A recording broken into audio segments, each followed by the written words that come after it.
डिमेन्शियाने ग्रस्त प्रिय व्यक्तीची काळजी घेताना अनेक कुटुंबांना फक्त विसरभोळेपणापेक्षा जास्त बदल दिसतात.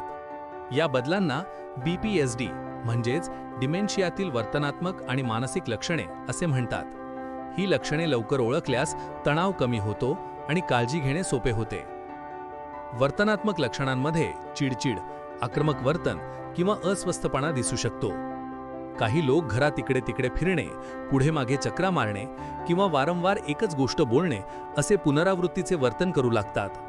तुम्हाला किंचाळणे, मोठ्याने ओरडणे किंवा अंघोळ, कपडे बदलणे यांसारख्या कामांना विरोध करणेही दिसू शकते. काही व्यक्तींमध्ये अयोग्य सामाजिक वर्तन, लैंगिक नियंत्रण कमी होणे किंवा वस्तू साठवून ठेवणे हे दिसू शकते.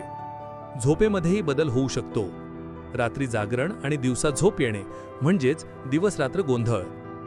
वर्तनातील बदलांबरोबरच मानसिक लक्षणेही दिसतात. यामध्ये निराशा, चिंता, उदासीनता म्हणजे आवड कमी होणे, मूड बदलणे आणि चिडचिड यांचा समावेश होतो.